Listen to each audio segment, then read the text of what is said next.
ஓம் சாய்ராம். எனது அருமை பிள்ளையே, மேலும் மேலும் தோல்வியின் மடியில் வீழ்வது நீயாக இருந்தாலும் அதில் நீ ஒரு பாடத்தை கற்றுக்கொண்டாய் என்று மகிழ்ச்சியாக இரு. மனதை வென்றவனுக்கு மனம் சிறந்த நண்பனாகின்றது.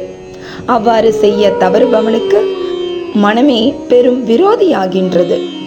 நீ செய்த செயல்கள் ஒவ்வொன்றும் உன் நிழல் போல உன்னை தொடர்ந்து வந்து கொண்டேதான் இருக்கும். அது நல்லதானாலும் சரி, கெட்டதானாலும் சரி. இதுவரை நீ செய்த செயல்களை நினைத்து ஒருபோதும் மனம் தளர வேண்டாம். ஏனெனில் இப்போதுதான் சரியான இடத்தை நோக்கி நீ நகர்ந்து கொண்டிருக்கின்றாய். இனிதான் ஜாக்கிரதையாக இருக்க வேண்டும். யாருடைய சூழ்ச்சி வலையிலும் நீ மாட்டிக்கொள்ளாமல் இருக்க என் நாமத்தை ஜபித்து கொண்டிரு.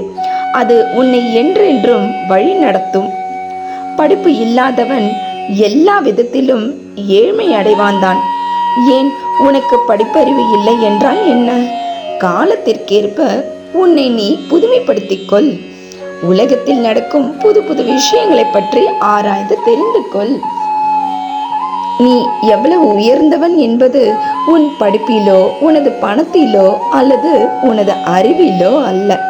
மற்றவர்களை நீ எப்படி மதிக்கிறாய் என்பதில்தான் உள்ளது. நல்ல நாள் பார்த்து வேலையை செய்யலாம். ஜோதிடம் அதை சொன்னது இதை சொன்னது என்று ஏதாவது பொய் காரணத்தை சொல்லி நாள் கடத்தி கொண்டே செல்கின்றாய். விதியை நம்பிக்கொண்டிருப்பவனால் எதையுமே செய்ய முடியாது என்பதை உணர்ந்து கொள். உனக்கு இனி ஒவ்வொன்றாக நல்லது நடக்க தொடங்கும்.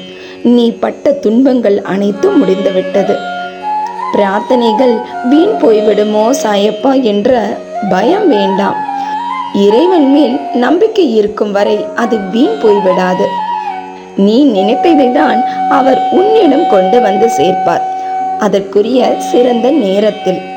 எதை நோக்கி என்னை வேண்டி நின்றாயோ அதனை உனக்கு நான் அள்ளித்தரப் போகிறேன்.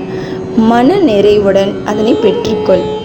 தங்க மீன்களை தொட்டு எனது தெய்வ வாக்கினை கேட்க வந்த உனக்கு உன் வாழ்க்கை இனி தங்கம் போல் ஜொலிக்க உள்ளது. சந்தோஷமாக இரு. இன்றும் என்றும் என்றென்றும் உன் சாயப்பா உன்னருகில். வாழ்க வையகம், வாழ்க வளமுடன். ஜெய் சாய்ராம்.